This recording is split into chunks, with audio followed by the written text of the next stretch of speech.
I'd like to call this special meeting of the Board of Commissioners to order. Today is Tuesday, February the 13th, 2017. It's 5:15 p.m. Maddie, would you please call the roll?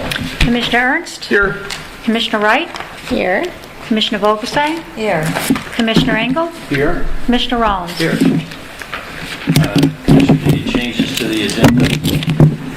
This is a special meeting to consider directing the executive director to reply to an email from the city of Boca Raton from Mr. George Brown relative to the Ocean Breeze Golf Course. The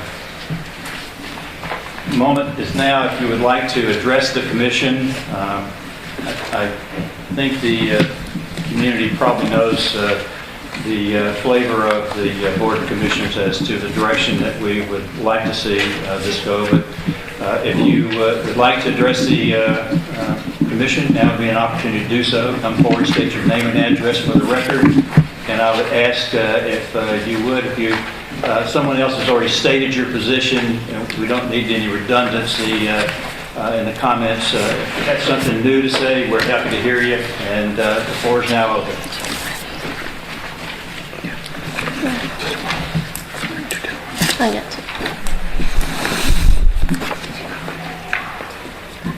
Good evening, members. I appreciate your service and the work that you and your predecessors have done in making Boca proud of its beaches and parks. My name is John Dalton. I live at 6200 Northwest 2nd Avenue in Boca Chica. And when I moved there in 1995, the golf course was known as the Boca Chica Golf and Country Club. And it was a very lovely place to belong. So as soon as I moved in, I obtained a membership, and my wife and I played there for many years. And it was great because we could leave our clubs there, unlike today when we keep them in the trunk of our car to travel all over the area to play golf. Boca Muni and the county courses are where we go. So we're adding a lot of pollution compared to what we did before when we could just walk to Ocean Breeze Country Club. Ocean Breeze was a name that was given to the course by the then board of directors in an attempt to create an awareness that the golf club was open to all residents of the area. And we always had residents from outside Boca Chica, even though there are far more than enough residents there to fill a golf course roster. Not everybody plays golf. Mrs. Vogelsang just told me that she just started playing golf a few months ago. And I welcome you to the cadre of golfers that we have in Boca. But the club couldn't succeed financially, so it was decided to change the name to Ocean Breeze. And within a couple of years, that didn't prove to be effective as a marketing tool, and the membership didn't grow as much as the board had hoped.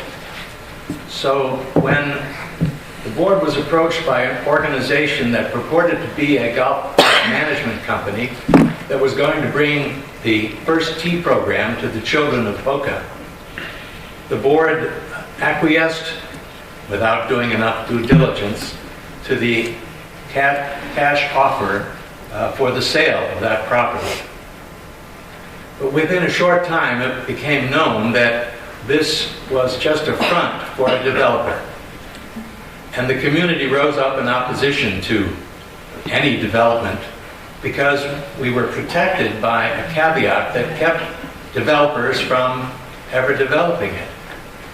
But since we really had no choice, people like Mr. Duquette led the fight against any development, but the community was coerced into believing that it would be worthwhile to let the developer develop a small portion of the east course, of the south course only, which would affect the fewest number of residents there. And it looked as though it was going to be staying a 27-hole golf course, 9 holes of par 3. But by the time all of the notes were crossed on the plans, the organization found itself bumping up against the recession and could not move forward with any development at all. And eventually, after a several-year period, they defaulted. And the bank took over and gave the operation of the club to the Arnold Palmer Golf Management Company.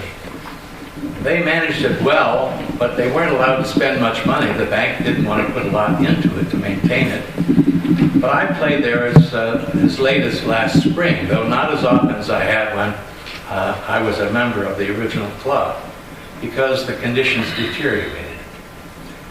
Now, everyone in there was concerned that we would be looking out at foot-high grass that the bank said it would cut. There's no foot-high grass because the 27 holes are now covered in weeds that don't grow very high, so it doesn't look bad when you look at it from a condo like I have at 6200. But I walked the course, breaking the law as a trespasser. I walked the east course and saw the conditions that are there now. They don't have to do any mowing.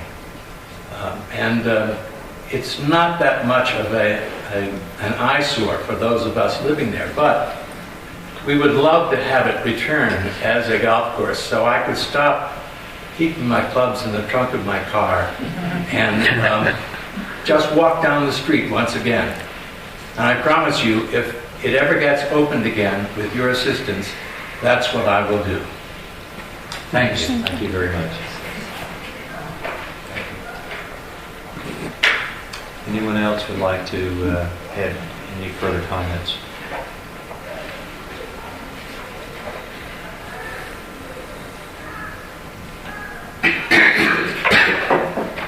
My name is Don Huber. I live at 360 Northwest 67th in the Sandy Vance development on the north end of the course. My family had been in Boca for 50-some years, and we snowbirded for 30 years and moved here 20 years ago permanently. And my wife's family, I should add. We have seen Boca grow. We've liked what we've seen, except for the heavy concentration of traffic problems recently. The golf course, as the previous speaker spoke, fell into hard times. Part of the reason was that it was opposed in its development that half of the 1,700 owners did approve the removal of about 30 acres from the covenant to be developed. Now, there's a disagreement between several of the groups and the Ocean Breeze Golf and Tennis Club Neighborhood Association, which we have formed to represent the 1,700 property owners. And I will also say, we're moving ahead. We met this morning with our legal counsel in Palm Beach Gardens, and a lawsuit for violating the covenant against Wells Fargo and Reduce LLC is being drafted as we speak, and a lien will be filed on the property because of that. Our mission is threefold. Get the course reopened. That's enforcing the covenant is our first and only mission to start with. Secondly, we want damages that have accrued to be assessed and adjudicated. Those damages include the 40-some properties that are for sale, several of which have come to us and provided affidavits that say we had to reduce our price by 50, 150, and in one case, a seller reduced their price by $350,000, and they still can't find a buyer because the realtors have said we can't ethically market you as being on a golf course with any assurance to the prospective buyers. In addition to the 40 owners who have been forced to reduce their prices, and those damages are clear, someone will have to address that. Secondly, there's the damage that a restrictive deed covenant provides for being located in, on, or near a golf course from the standpoint of having views and vistas. We've lost the views and vistas. Now, some people laugh about that. Even if we were to say to a court, Your Honor, that's worth $25 a day or maybe $15 a day because we've lost our views. I disagree with the last speaker. It was more of a sightly situation than he suggested. Many people are not happy with what they're forced to look out on. That not only includes 1,660 owners who aren't for sale, but it includes tenants who are renting properties that want to say to their landlord, it's worthless, I'm no longer on a golf course. That being said, we're looking at, and by the way, $25 a day at this point would be about a $6,000 judgment for 1,660 owners, which would be close to $15 million with legal fees. I'm only mentioning this so you know what we're contemplating to get the course open and to make sure damages are assessed. In the long range, the Ocean Breeze Neighborhood Association, Ocean Breeze Golf and Tennis Club Neighborhood Association, a Florida nonprofit corporation, wants to be a goodwill ambassador to support whoever. If you own the course, or if a private owner owns the course, or however it's owned, the covenant is required to be enforced. It runs with the land. And however you take title, you're going to be required, if you take title, to honor that covenant. We want to support the owner, the course, the restaurant, the motel, and all the facilities and ancillary activities that go on there. We're going to help make it profitable for whoever, and we're not opposed in any way to your plans to consider owning that course. I am troubled by the numbers that have been thrown out in the last 24 hours. And our attorney was today also. I haven't seen or heard of any meeting in which there's been a formal change in the pricing, but apparently it's no longer 10 million, but 20 or 30 million that you're being proposed, or someone's suggesting that you use as funding to buy the course. Question of value is another story. That can be addressed at another time. I've taught real estate law and real estate finance, and I can tell you, in my opinion, it's arguable that it's worth the $4 million that was paid a year ago in the sale conducted by the court receiver. It's also arguable that it's worth more than that, but that was an inside sale. That hasn't been determined, and that's open to discussion. We would hope that you would consider seriously, if it was being offered at $10 million, why, if the information we received today is correct, why would you be considering a much higher price to buy that course? I'm not saying it's not worth it, but on the other hand, it was arguable that it was only worth $10 million because they were offering to deed that to the city for $10 million, part of the Lanier Wells package. If it was worth 10, or as I argue, it might only be worth 4, or it might be worth 20 or 30 million. You have to think carefully how you make a determination to spend that money. I'm assuming you have the money, or you're going to borrow it somewhere. And we're anxious to help in any way we can, and as I said, we're not opposed to an action you might desire to take, but it's going to take a lot of money. We've had golf professionals and architecture people in the golfing world who have come and looked at the course. I don't know if it was illegal trespassing, because I was a member there myself, but we had them look at the course. They said it's totally destroyed. It has to be rebuilt completely. It's going to be a major expense, not just $5 or $10 million. I'm aware of people who have talked about buying it privately. I'm aware of a hotelier and a restaurateur who said, we'll build a new motel and we'll build a new restaurant that'll have lines at the door. I'd hope if you're going to buy it, I would hope that's what you would consider doing. A local attorney has been involved. He's been working with us, and he has suggested that he would be involved in bringing a championship level course, that he's been involved in the golfing world and could help bring that. We also, several names have been mentioned. I can't give you a name, but we have 2 prominent names of the top 10 golfers in the world that are working with us and saying, we'd like to see you support a course along these lines, and they've offered their help for us or for you, which I'm glad to present privately, please. Thank you. Thank you.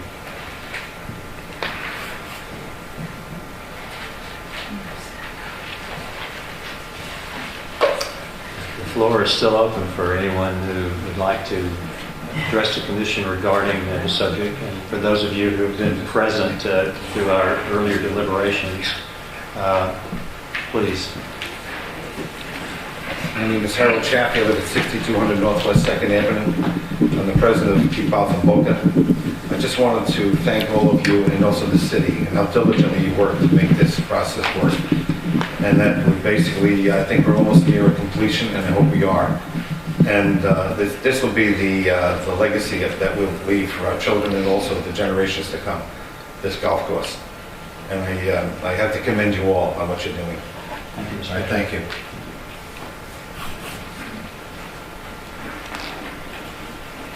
Robert, it will be the same meeting unless you have something to say. You got 20 minutes? No, but I got a gavel. Give me the gavel. I'll shut it right up. Hearing none, I will move to close this portion of the meeting, which concludes the public request, and go into the stated purpose to discuss the acquisition of the Ocean Breeze Golf Course and direction to Mr. Koski to respond to Mr. George Brown of the city regarding a list of questions we received in December. Art?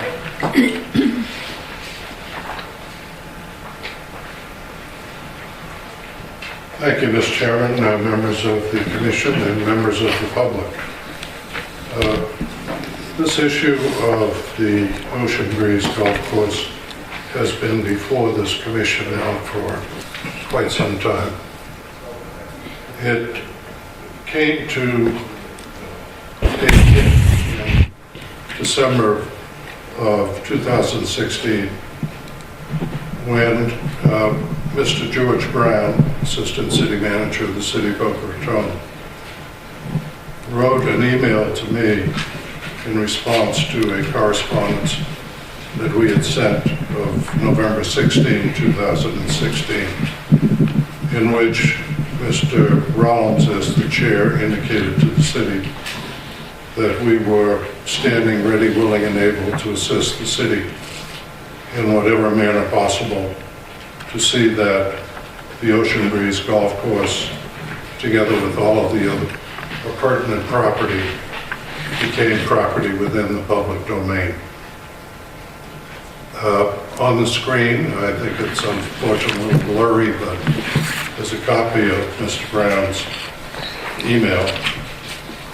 And as a result of receipt of this document on December 1, I started some further investigation, inquiry with a variety of parties, as well as Lennar Homes, who was at the current time and still is the contract purchaser of the property from a subsidiary of Wells Fargo. Mr. Brown outlined 5 particular questions for us to respond to.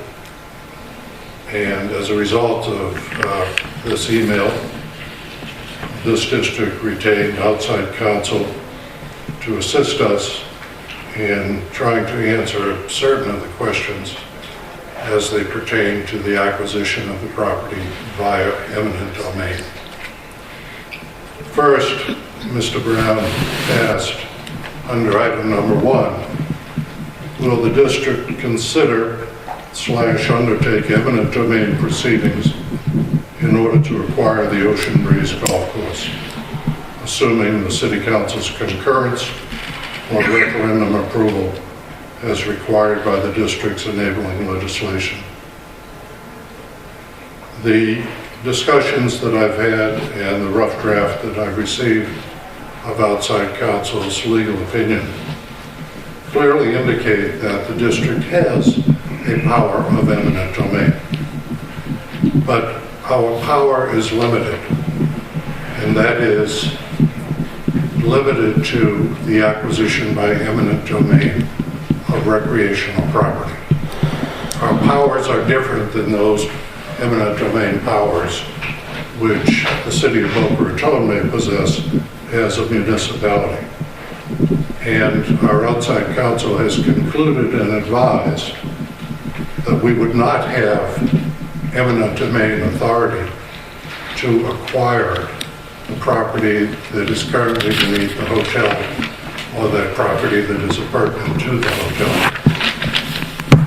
So with the issue of eminent domain and with discussions which led me to conclude that the acquisition of the hotel property was material to the overall success of the 27-hole golf facility, I turned to the direction of a possible acquisition of this property simply by a purchase and sale agreement with Lennar Homes and with Wells Fargo.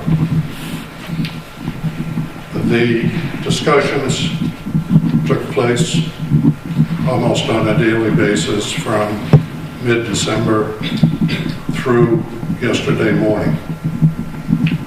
And as you may or may not be aware, at least the people in the audience, the discussions initially arose as a result of a suggestion that the property known as Ocean Breeze under contract to Lennar would be utilized in a form of an exchange whereby Lennar would convey the Ocean Breeze property to the city of Boca Raton and provide a sum of $10 million, I believe was the number, in exchange for the city conveying the fee interest of the real property known as the Boca Municipal Golf Course.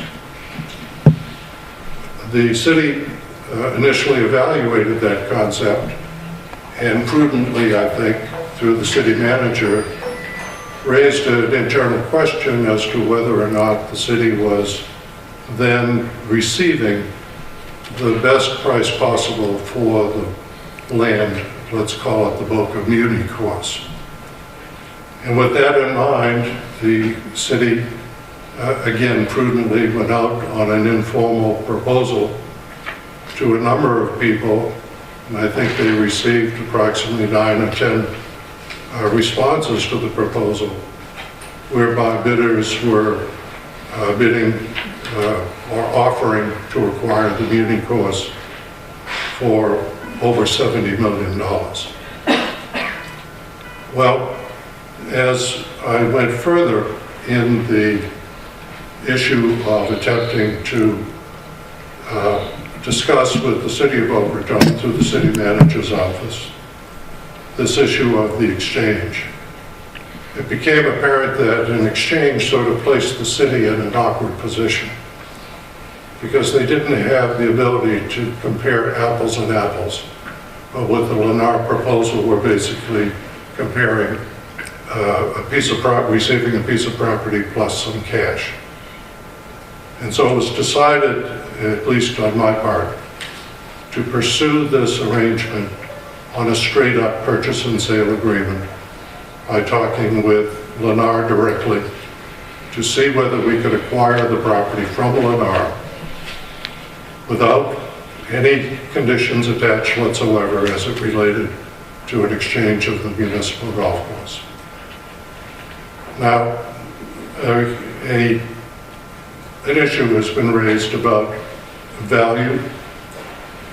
There was, during the exchange process, a variety of appraisals that were performed on the Ocean Breeze property.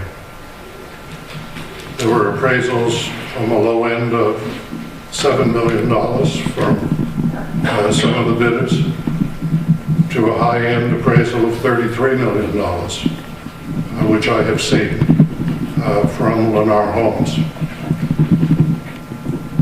Based upon the information that we received from our outside counsel, and given the variation of the prices of the appraisals, the valuations, and given the fact that the ultimate decision on the actual price to be paid under an eminent domain would be one that would be determined by a jury, it became quite apparent that we, as a district, if we went the eminent domain route, could end up possibly paying over $20 million for the property based upon the burden of proof that one side would make versus the other, and we would not even receive the hotel portion of the property, which we believe was instrumental. So, when we look at question number 1 that Mr. Brown raised, will the district consider or undertake eminent domain proceedings? Well, certainly we would consider it, but based upon the information that we have before us, I don't think it is prudent for us to undertake an attempt to acquire this property through eminent domain proceedings, period. Now, this also was supported by the fact that we are not eligible as a district to acquire this property through a quick taking, which meant that we may be in court for quite some time under an eminent domain process. So the conclusion must be reached that eminent domain is not and was not the most prudent approach for the acquisition of this property. And that would be the answer that we would give to Mr. Brown with respect to question number 1. Question number 2 and number 3 are fairly simple to answer, and we've done financial analysis of the district's current financial state. Question number 2 says, if the district proceeds with acquisition, would the district also seek to acquire the inn and social center parcel? The answer to that is simply yes, we would. It is essential. It is a material part of making this project a success. At this particular point, we looked at question then number 3, which says, it poses the question, if the district proceeds with acquisition, is the district able to acquire and operate Ocean Breeze Golf Course within its existing budget and millage? Again, based upon review by Mr. Timberlake, the answer to that is yes. Question number 4. Will existing budgeted programs be maintained, or will it be necessary to reallocate district funds in order to acquire or operate the Ocean Breeze Golf Course? Another simple answer, no. It will not be necessary for us to reallocate district funds for other projects. In fact, what I hope we would get is somewhere along the road a consent from the City Council so that we could, in fact, even begin an additional project, one that has not been approved, but at least that being the development of construction drawings for Phase 2 at the Congress Development Park. Now, when this issue first came to my attention, I looked a little bit outside of the box and tried to evaluate this facility. Like many of you in the audience, when I could, played golf. I learned at a very young age. Obviously didn't follow the lessons too closely because I never really improved over the past 50 years, but I did take a great interest in the game of golf. It's a wonderful game for not only adults, but for children. It teaches humility and it teaches honesty. And it's something that I think everyone, whether you're good or bad, would enjoy and benefit in its participation.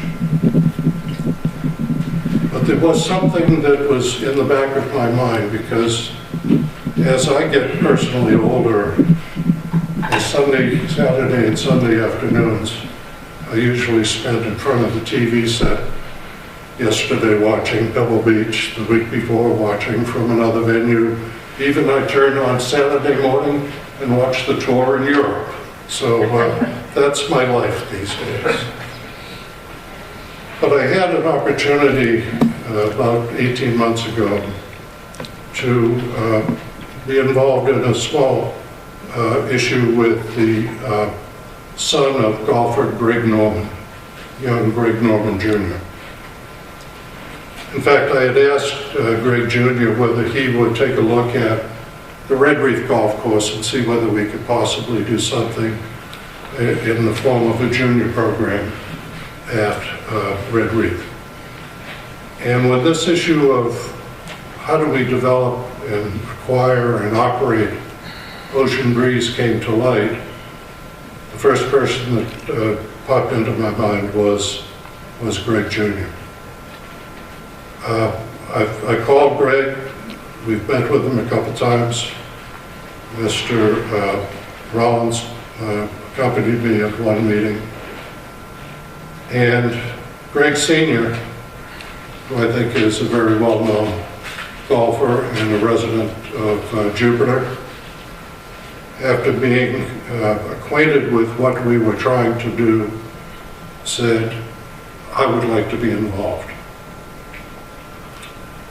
Now, the involvement that Greg Norman could bring to this particular facility is similar to an operation that he has in North Hilton Head, South Carolina.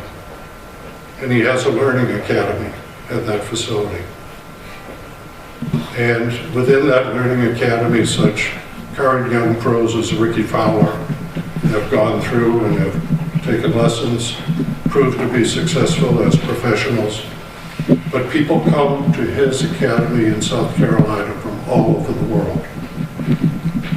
So what we have to do is try to figure out whether the Ocean Breeze Golf Course is something that would fit into a program that had an affiliation with Mr. Greg Norman. And our conclusion is a resounding yes. We're not quite sure at the current time, from a financial perspective, what will be the result of such affiliation. We know that it will be positive, but it's extremely difficult right now to quantify it. We're analyzing, I've been in contact with Mr. Greg Geralman, who runs the Boca Community Course, the professional out there, Bob and Paglia. We're looking at numbers that have been generated out there and what Mr. Norman thinks his presence in the Learning Academy at the Ocean Breeze site could do to increase play at the Ocean Breeze site to make this not only a Class A facility, but one that is profitable. Now, we, as the Beach and Park District, are charged with the acquisition, development, and operation of beach and park properties. We're not in the business to make money. We spend $18 million to operate our park facilities and receive approximately $2 million a year in revenue. But what we provide to the community in the way of facilities is something that no one can place a dollar figure upon. It is simply immeasurable to have wonderful, first-class recreational facilities. So we are continuing our negotiations with Mr. Greg Norman, and we believe that that will be sufficient. What's in place to not only make this an attraction for our community, but also individuals outside of the community. And if it is in any way similar to Mr. Norman's facility in South Carolina, will attract people from all over the world, which provides intangible benefits to others than just the owners and operators of this golf course, restaurants, hotels, etc. And that's why that hotel parcel was so valuable in our consideration of this acquisition. Because the one thing that Mr. Norman indicated to us that was lacking in South Carolina was an on-site hotel. And it has been represented to us that there is a hotel chain that may very well be willing to construct at their expense a hotel on this site. So where are we? Number 5 to the email says, does the district have financial projections for the potential Greg Norman Golf Academy? The answer is we will have them at the appropriate time. We are not going to enter into this blindly. We will develop pro formas to make sure that there is a justification for what we are doing. Now, let's get back to the acquisition. Yesterday morning at 8:30, I was delivered a purchase and sale agreement from Lennar Homes. It is an unconditional agreement. not in any way conditioned upon the outcome of the sale by the city of Boca Raton of the municipal golf course out west. If Lennar is not the top bidder, then they're still selling this property to us.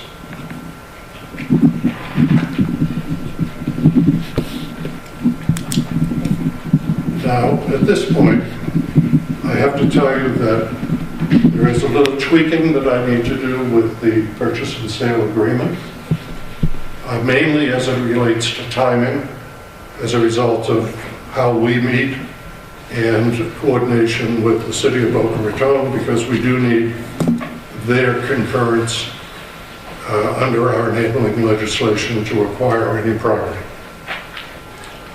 So I am working on edits, which I believe will be complete for our next meeting, which I believe is a week from tomorrow, since a week from today is a holiday. And for the gentleman who stood up before and talked about the price, the rumor is accurate. The purchase price is $24 million. It is for everything.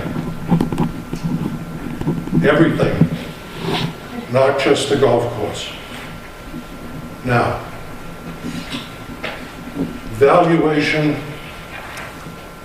everybody has an opinion. We are acquiring for $24 million 200 acres. We acquired the property where we sit today in 1988. 132 acres for $18 million. Now, if I were to say to an appraiser, what's this property worth today as a park? What would he say? $1 million? Okay, you got a carousel, you got a playground, you got a couple of ball fields. How much is it worth? I don't know whether anybody could give us an accurate price of what this property is worth. But to the community, which is a valuable consideration in evaluating and creating a valuation for any property, especially for an agency like this, what's on the Sugar Sand Park, the land and improvements are immeasurable. I couldn't tell you what it's worth to the community. I don't know what it will be worth to my children, to my grandchildren, to their children. And the same thought process applies to this 200 acres at Ocean Breeze. Would I like it to be $5 million? Sure, of course. But I don't believe, in my own heart and honesty, that an arm's length transaction between somebody that did not have to sell it to us as an active, willing, ready, willing, and able buyer, that $24 million can in any way be considered other than a reasonable price. Period. Now, let's put one thing aside. These two agencies, the City of Boca Raton and this district, are separate governmental entities. We're separated by law. And I don't want anybody to think that simply by giving $24 million in purchase price to Lennar, that somehow that gives them an opportunity to increase their bid for the municipal golf course. I doubt it very seriously, because if you think that is the case, you've forgotten one point, and that is Wells Fargo. Because a great deal of the money, to my knowledge and my belief, that is going to Lennar under our purchase agreement has to go to Wells Fargo. In fact, Wells Fargo is on record in a letter to the city of Boca Raton saying that the 10 million that was part of the exchange is less than the amount of money that Lennar had to pay to Wells Fargo. So let's put Wells Fargo and Lennar out of the picture. Let's not consider them for purposes of looking at the value of this property. Let's look and say to ourselves, is the acquisition of 200 acres of open space for golf course and whatever great amenities we can put upon some of this other property worth it to the community of the city of Boca Raton? And I must tell you, ladies, first time I've had to say ladies, and gentlemen, it is. There may be much debate, but I will recall, and I recall it vividly, when this property was first thought to be developed. Mr. Bob Langford, our former executive director, and I went to City Council and asked City Council if we could have 25% of the property. Just give us 25%. Let them do whatever they want, the owner. We want to put a park here. I think I'm still taking the feathers out of the tar that was put on me when I was asked to leave City Hall. But we persevered. El Travasos is back there. Part of all of this, we persevered and we acquired. Did we pay too much for Sugar Sand Park when it paid $18 million in 1988? I don't think so. And I don't think we're paying too much for $24 million to buy the 200 acres at Ocean Breeze and to develop this as a feature that I think will gain a reputation throughout the country as one of the finest public golf facilities and recreational amenities in the United States. So, Mr. Chairman, members of the commission, I would recommend and request respectfully that the board consider a motion directing the chairman to reply to the city email of George Brown of December 1 that the district has evaluated the issues presented in the city's email and requesting the city's concurrence and support for the district to purchase the Ocean Breeze property for $24 million. Thank you, and if you have any questions, I'm sure there are. Commissioners, we have spoken of this project at endless meetings, and what I'd like to do is to open the discussion by asking for a motion that Mr. Koski has requested, so we might discuss the matter further, and then we can vote aye or nay after our discussion. So moved. Second. It's been moved and seconded. The floor is now open for discussion. Okay. As far as securing the financing, how do we stand? I have been advised verbally by Mr. Arnell, the city manager, that the standard customary method that we use for obtaining funds for acquisitions of this type will be through an interlocal agreement, and that he feels confident that that will be acceptable to the city council. And so we have a joint meeting on the 28th, and I'm hoping that expeditiously we can craft out a couple of interlocal agreements for their concurrence and the financing that we can have ready possibly for our joint meeting on the 28th of this month, or maybe even earlier.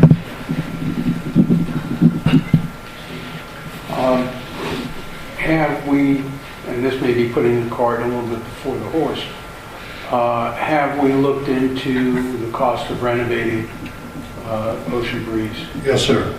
There have been, personally, I have, and for those in the audience that are unaware, I am also a professional civil engineer and have been in the state of Florida since 1971, and have worked on many, many, many large, both vertical and horizontal construction projects.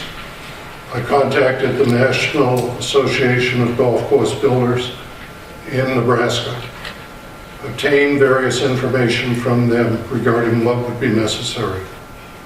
Went through that information with Mr. Norman and his group after they visited the property, and we all concur. What we anticipate is that there is no need to, quote, move dirt. There's no need to reshape the golf course. The layout of the 27 holes can remain as is. The one thing you don't want is to develop a golf course that's difficult to play. You want to go out and have some fun playing golf. I don't want at the end of the day to feel after 18 holes that I just got beaten up by a golf course. I want people to have the opportunity to use this golf course and feel like they've had an enjoyable experience. We estimate somewhere between $8 to $12 million in that vicinity currently for the restoration, which will include the following: total redo of all of the tee boxes, total redo of all of the fairways, all new grass tee boxes and fairways, redoing all of the greens and all of the sand traps, providing new cart paths, and providing necessary landscaping for the 27 holes. I personally, again, went and drove the course last Wednesday with a member of city staff, and we both agreed that there's no need to change the layout of this golf course. It's fine as it was. And in fact, years ago when it was first built, if you went out there, you'd see New York Yankees out there playing. Mickey Mantle and the rest of them would come and play on that golf course. So yes, we have had some estimate, Commissioner Engel, and I think we're in fairly much of an agreement that we're in that range. Okay, and about how long do you think, or how long is it the opinion of the people that looked at it to complete the renovation? Well, I think what we need to do first is do a little planning. Once the acquisition is made, if so approved by this board, by the city, then we will undertake planning to see exactly what we're going to do, not necessarily with the golf course itself, but with the other amenities. We have a new pro shop, a new restaurant. We're anticipating demolition of those facilities, demolition of the existing hotel that's out there, demolition of all the maintenance sheds that are out there, demolition of all the restroom areas that are on the golf course, and a rebuild on all of those items. So we're going to need some time to plan all of this, and it's not going to be an overnight process, but I would estimate that we're probably looking at a good 15 to 18 months worth of planning process to get to the point where we'd be willing to be in a position to put the first shovel in the ground and start work. Would we be able to get the golf course up and running during that planning process? It would may be a little difficult because of the parking issues, and I think that, and I'm sorry that some of you have had to wait so long, but just be patient, another 18 months. Remember, good waiters get good tips. So. One of my major concerns is parking and the traffic. Yes. The traffic on 2nd Avenue during morning and afternoon rush hour is What, Commissioner Wright, I have made some preliminary inquiry. You may have seen it as you drive west from 2nd Avenue out on Clintmore. There's a tunnel under Clintmore Road. okay. That connects the south coast to the north coast. I think we can obtain permission to get a tunnel underneath 2nd Avenue from the east side to the west side. which would eliminate a great deal of the traffic and safety concerns. And I've heard someone at City Council mention that they felt that by maintaining this as a golf course, there would not be a need for intersection improvements at 2nd Avenue and Clintmore Road. But that's something, again, that we're going to have to look on, depending upon if the Norman affiliation is such that we're going to increase play by 50%, then maybe we have to start looking at that as well. Another question. As far as maintenance versus income, would Mr. Norman be paying us a flat fee, a royalty? How is that? Well, that's what we're negotiating right now, and I should have further information on it, but it will be most likely a licensing agreement with Mr. Norman. Our pro shop would be selling, there's a gentleman that had the Ocean Breeze shirt on it. You'd have a little shark on it. Shark on it. But these are issues that we're currently in the process of ironing out.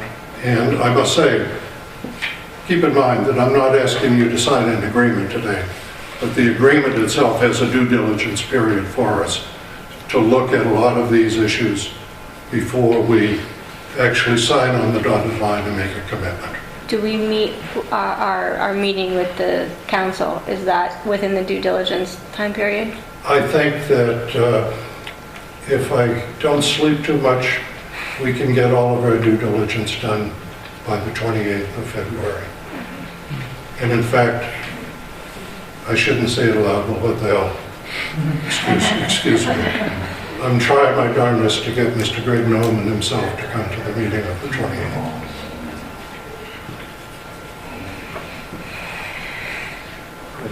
Okay, so getting back to, do we have an idea of what the maintenance costs might be for Yes. the course? They're going to be similar in nature to those maintenance costs that are currently being incurred by the city at the Boca Community Course. Before the meeting today, I spoke to Mr. Greg Geralman. He's going to provide me with all of that information, financially, the most recent 12 months for both the income and expense ledgers associated with operation of their course. Now, their course is a little different because they have a full 18-hole golf course, full size, and then they have an executive.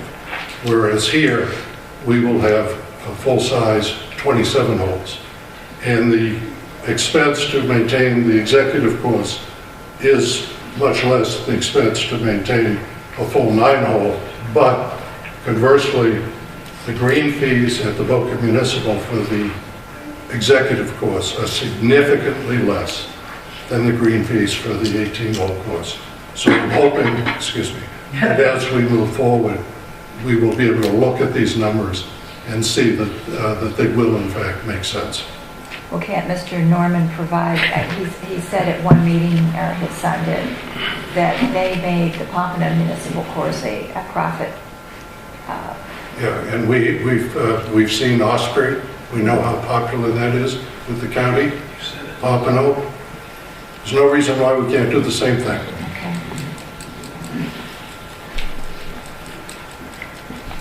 Okay. Art, I think generally speaking, this is wonderful. I think it's very good news. Do you think that the community at Boca Chica is ready to step up and help or work with you on any deed restrictions that may be needed to facilitate the vision that you've outlined? I'm just a little concerned about one of the speakers earlier. When you talk about lawsuits, you talk about all the things, it's kind of like, is that a mess we want to get involved with? Well, I don't want to, excuse me for just a minute. I don't want to get into a legal debate here, but the declaration of restrictions of the Boca Chica Country Club that were filed back in September 1974 talk about this land being utilized as a golf course facility for the benefit. Now, a golf course facility, to me, has a wide variation of potential uses. Mr. Norman's academy in South Carolina has a 10,000 square foot enclosed building. Now, we don't anticipate we need 10,000 square feet, but it'd be nice to have a 7,500 square foot enclosed facility. So I don't think, from what I've seen of the people here, as long as we intend to create this as a quote golf course facility, that we will have any objections from the Boca Chica people. And remember that the hotel site is a separate site which has a designation and was approved for a hotel. Art, the question, taking Craig's lead on this, there's some discussion about liens on the property, diminution of value. All of those things are not affecting this sale and purchase agreement that we would have, and would not carry forward to anything that we would do in executing such an agreement. This would be a transaction where we would receive a title insurance policy guaranteeing us that we would obtain fee simple title, free and clear of all encumbrances except those of record. And again, I don't want to be argumentative with people regarding what a restriction is and what a restrictive covenant is not. The city attorney did in fact provide to us, to the city council, a very well drafted opinion on eminent domain and ownership by the government and the effect of restricted covenants once the government were to take title to a piece of property. Won't get into that debate, that's for a different day. But from what I've heard from the people of Boca Chica, I think we can expect people to be reasonable. Mm-hmm. Yep. Yep. So Art, currently, other than Wells Fargo and Lennar, there's no known liens on the property? None to my knowledge. But I have not seen the title commitment, which we will get during that contract process, and I will examine it as we move forward through a potential closing of this transaction. What you're asking us to do this evening is just fulfill a request that George Brown, Assistant City Manager, has offered. And so we're not signing any sale and purchase agreement this evening. We're just asking for the city's okay to move forward should we do that. I would like the city of Boca Raton to tell us that they concur and support our acquisition of this piece of property for this price, because we do need it. We need their support and we need their concurrence. And that's what I'm asking for this evening. Commissioners, any further questions? Hearing none, I'll call the question. There's a motion that has been asked that we reply to the city email stating the district has evaluated the issues presented in the city's email and requesting the city's concurrence and support for the district to purchase the Ocean Breeze property for $24 million. All those in favor say aye. Aye. Opposed, like sign. Passed unanimously, Maddie. Thank you very much. It's a good day.